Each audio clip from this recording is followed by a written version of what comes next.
دوستو آج ہم آپ کو بتائیں گے حضرت ہود علیہ السلام کے بارے میں۔ اللہ پاک نے حضرت ہود علیہ السلام کو قوم عاد کی طرف بھیجا۔ قوم عاد کے لوگ یمن اور عمان کے درمیان خلا کی پہاڑیوں کے اندر رہتے تھے۔ قوم عاد جسمانی طور پر بہت طاقتور تھی اور یہ بہت مالدار بھی تھی۔ اللہ پاک نے ان کو بہت سی نعمتوں سے نوازا تھا، جوان، بہت سارے مویشی، گھوڑے، اونٹ وغیرہ۔ دوستو قوم عاد کے لوگ اللہ کو جانتے تھے اور اس کی عبادت کرتے تھے، لیکن اس کے ساتھ ساتھ وہ بتوں کی بھی پوجا کرتے تھے جو انہوں نے خود بنائے ہوئے تھے۔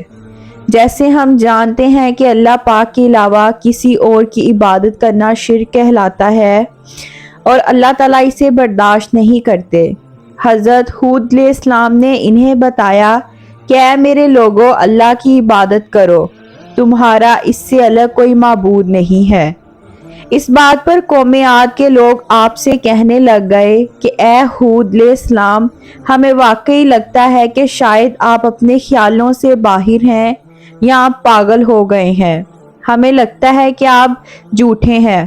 اس پر آپ نے جواب دیا، نہ میں دیوانہ ہوں، نہ احمق ہوں اور نہ ہی میں جھوٹا ہوں، البتہ میں آپ کا نبی ہوں تاکہ آپ کو صحیح رستے کی اطلاع دوں۔ انہوں نے حضرت ہود علیہ السلام سے کہا، کوئی شخص نبی کیسے ہو سکتا ہے؟ ہود علیہ السلام نے انہیں بتایا، اے میرے لوگو، نوح علیہ السلام بھی ایک نبی تھے جو اپنے آباء و اجداد کی طرف بھیجے گئے تھے۔ کیا تمہیں یہ لگتا ہے کہ اللہ تعالیٰ ہر فرد کے پاس جا کر اسے بتائے گا کہ کیا صحیح ہے اور کیا غلط؟ انہوں نے کہا، اے ہود، ہمارے بت تجھ پر ناراض ہو گئے ہیں، اس لیے تو اس طرح کی باتیں کر رہا ہے۔ حضرت ہود علیہ السلام نے اپنے لوگوں سے کہا، اے میرے لوگوں، یہ بت تم نے خود بنائے ہیں اور ان سے شاید کوئی نقصان نہیں ہوگا اور نہ کوئی فائدہ ہوگا۔ ہر حصہ اللہ کے ہاتھ میں ہے، ایک پتا بھی اس کی مرضی سے ہل جاتا ہے۔ میں اپنے اللہ کو مانتا ہوں جو میرا اور تمہارا خالق ہے۔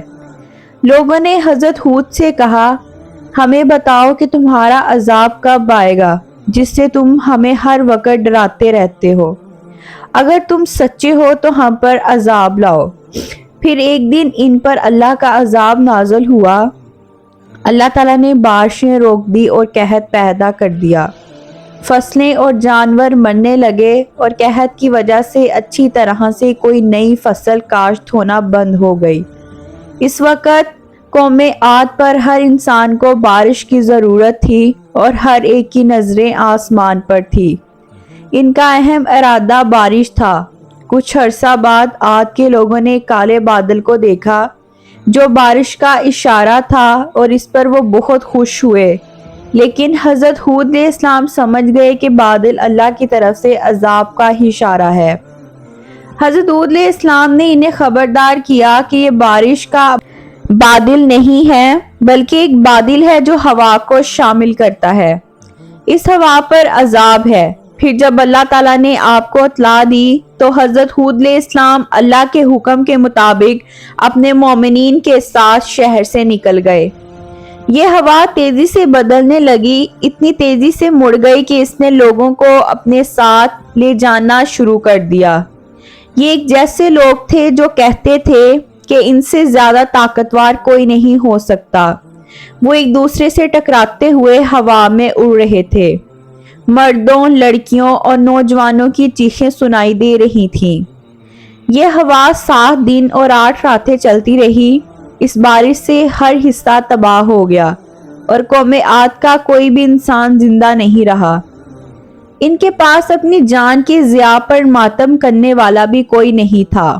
حضرت ہود کا مقبرہ الکارا پہاڑوں میں واقع ہے جو سلالہ، عمان کے شمال میں ہے۔ حضرت ہود علیہ السلام 117 سال تک زندہ رہے۔ دوستو یہ تھا حضرت ہود علیہ السلام کا واقعہ۔ اگر آپ کو ہماری ویڈیو اچھی لگی ہو تو ویڈیو کو لائک اور چینل کو سبسکرائب کرنا مت بھولیے گا۔ ملتے ہیں اگلی ویڈیو میں، اپنا خیال رکھیے گا، اللہ حافظ۔